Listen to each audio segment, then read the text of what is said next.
Verse 18. And this did she many days.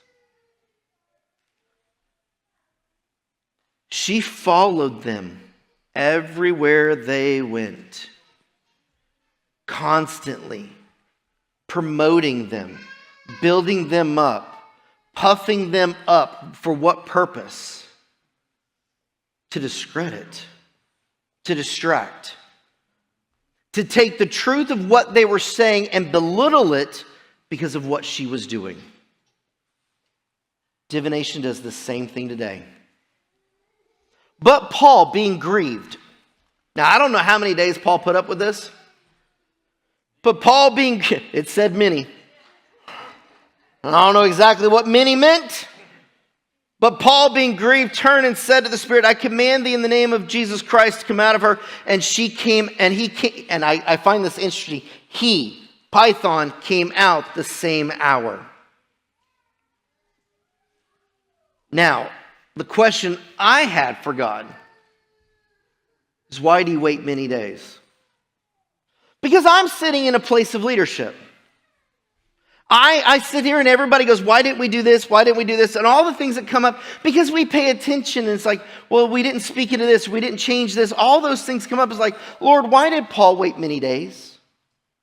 What was the purpose? Now, I read in one commentary, it said Paul may have known the level of conflict that he would have gotten into by doing this, and he wasn't ready for it to interfere with the mission. And then it dawned on me when I started thinking about this. And this was a little thing that God kind of made me write down.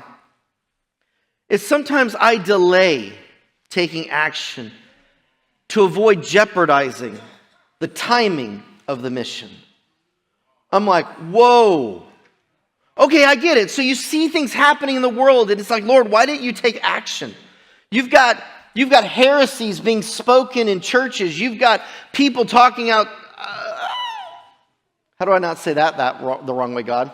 Talking out of the backside of their moon in churches by teaching stuff that doesn't line up according to God. And it's like, why didn't you do something? He goes, because I don't need it to jeopardize the totality of the mission yet.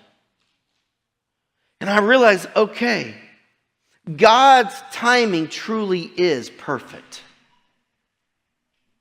It could have been Paul was giving her a chance to be convicted. Paul could have been giving a chance to find out what Silas and Luke were about. We don't know their conversations after hours. We don't, but all I know is at some point Paul was like, he's teaching, he's preaching, and finally turned and went, all right, you are done. And he pulled the trigger and he's like, you're out of here, go. And in that self-same hour, that spirit of divination left her. Verse 19. And when her master saw, you ever notice? Well, how do I say this? Lord, this wasn't in my notes. You didn't help me phrase this one. Have you ever noticed when you remove a moneymaker, you find out what people really are about? Did I say that nicely enough? When her master saw that the hope of their gains was gone, they caught Paul and Silas and drew them into the marketplace unto the rulers, unto those that controlled the area, and brought them to the magistrates and saying, these men being Jews do exceedingly trouble our city. What were they doing? Now their claim, their accusing, is they teach customs which are not lawful for us to receive, neither to observe, being Romans. It wasn't accurate.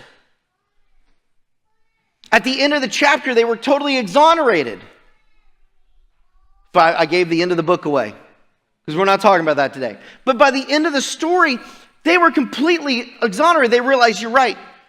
We did something, the leaders did something out of pressure of everyone else, the mob mentality. But they didn't do anything wrong.